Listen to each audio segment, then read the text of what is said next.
All right, so let's dive into LAAs, locked-in retirement accounts. They can be a real head scratcher, especially with Canadian pensions. We've got some really great resources to help us out today. From Investopedia, TD Direct Investing, and even this FAQ sheet from the Office of the Superintendent of Financial Institutions. So say you've got some pension money from an old job and you're wondering what to do with it. Should you even consider a LIRA? Yeah, that's the question, isn't it? LIRAs, they have this reputation for being very restrictive, so I think it's important to understand why they even exist. Yeah, that locked-in part definitely makes you wonder. It's all about protecting your retirement savings, you know? Think about it this way, LIRAs, they're designed to keep that pension money safe and growing until you actually retire. You can't just, take money out for a vacation or a new car. So it's like a piggy bank you can't break until you're old enough. Yeah, that's a pretty good analogy, actually. And in Canada, that age is typically 55. Plus, even when you reach 55, there are still, rules and limits on withdrawals. Okay, makes sense.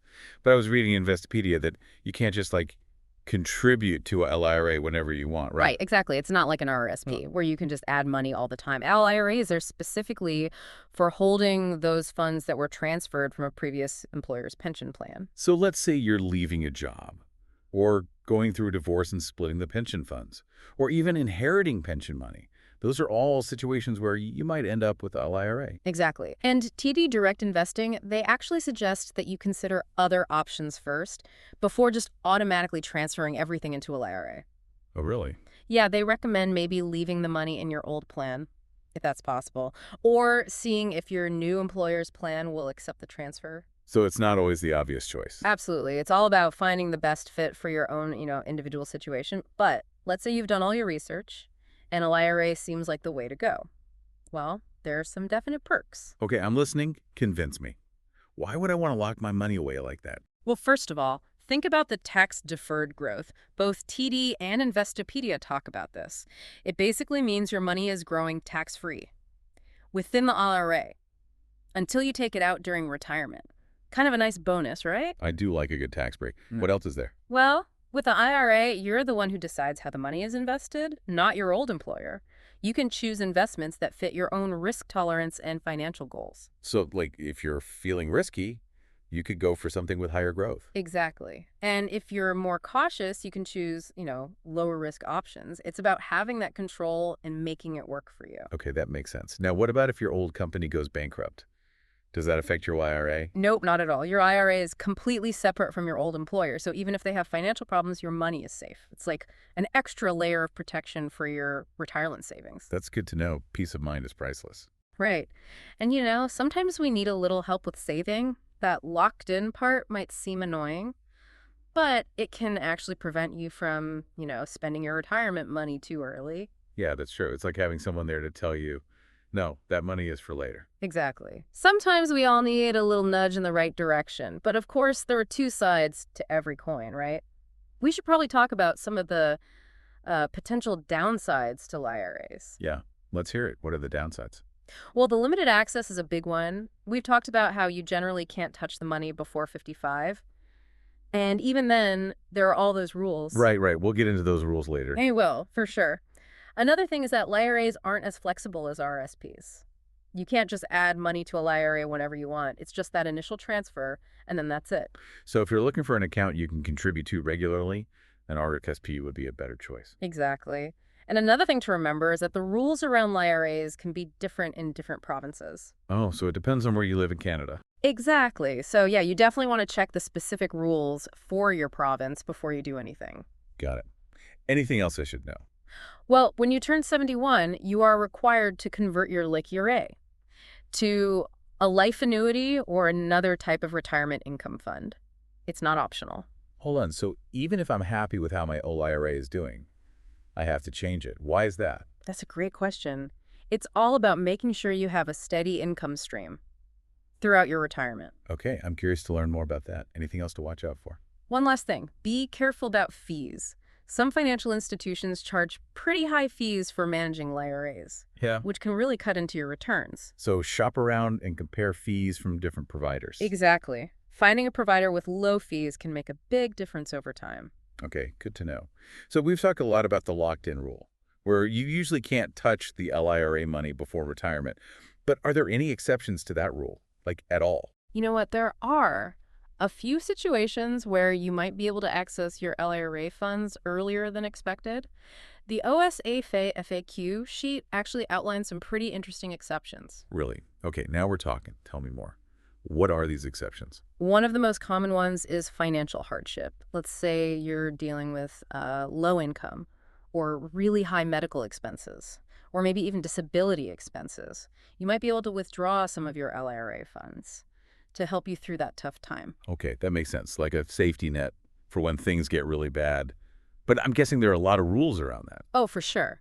OSFI is very specific about how this works. The amount you can unlock, it depends on things like your expected income for the year and how much those medical expenses actually are. They want to make sure it's a legitimate need, not just, someone wanting to buy a new TV. Right, so you can't just say you're having a hard time and expect to cash out your whole LIRA. Definitely not. There's a process you have to go through, but it's Hmm, good to know it's there if you really need it. absolutely.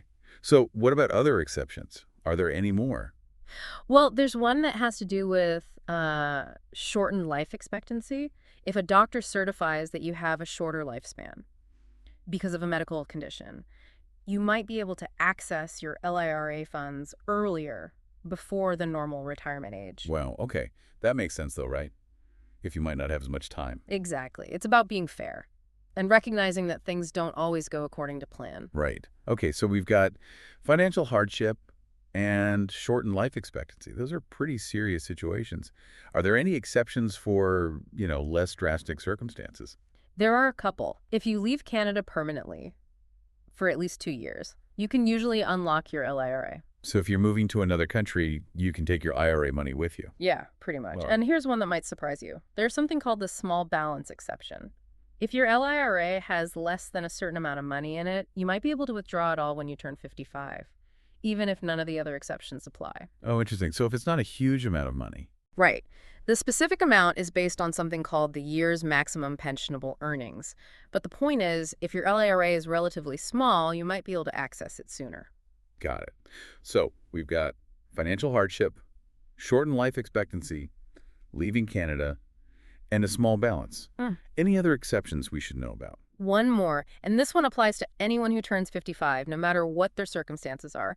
You can actually unlock 50% of your LIRA funds. But there's a catch. There's always a catch. What is it? You have to do it really quickly. You only have 60 days.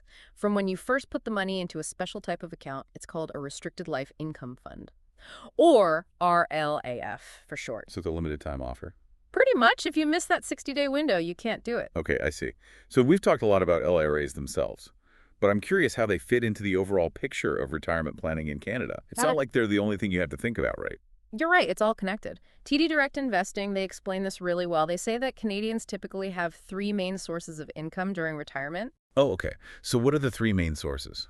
The first one is government benefits, things like CPP, QPP, and OAS. Those are the foundation for most people's retirement plans. Yeah, those are the programs we all pay into while we're working, right? Exactly. And they provide a basic level of income for everyone. What about the second source? That would be employer pension plans. These can be different depending on your job and your employer, but they usually involve both you and your employer contributing money, with the goal of giving you a regular income after you retire. So it's like you and your company are working together to save for your retirement. Exactly. And the third source? The third source is registered retirement savings plans, or RRSPs. I'm sure most people are familiar with those. Yeah, the good old RRSP. It's basically a personal savings account for retirement, right? Right. And it's interesting to compare RRSPs to LIRs because they have some things in common, but they also have some big differences. Okay, yeah, I'd love to hear more about that. What makes them similar? Well, both LIRAs and RSPs offer that tax-deferred growth we talked about before. Your investments can grow tax-free in both types of accounts until you start taking the money out in retirement. And what about investment options? Are those pretty similar? Yeah, for the most part, you can invest in a variety of things with both IRAs and RRSPs, like mutual funds, stocks, bonds, you name it. So they're both good for saving on taxes, and they both give you lots of investment choices. But what are the main differences? The biggest difference is in how they're used and how you can contribute to them. Remember, IRAs are specifically for those pension transfers. You can't just keep adding money to an IRA like you can with an RRSP. So the pension money goes in, But that's it. Pretty much. With an RRSP, you can contribute year after year and build up your savings over time. Okay, that's an important difference. So let's say someone's listening to this, and they've got this pension money from an old job. How do they decide if an IRA is the right choice for them? That's the question, isn't it? And unfortunately, there's no easy answer. It really depends on your own situation. Like what kinds of things? Well, your age is a big factor, and what your goals for retirement are. How soon do you want to retire? What kind of lifestyle do you want to have? And then there's how comfortable you are with risk. Absolutely. Are you okay with some ups and downs in the market? Or do you prefer things to be more stable?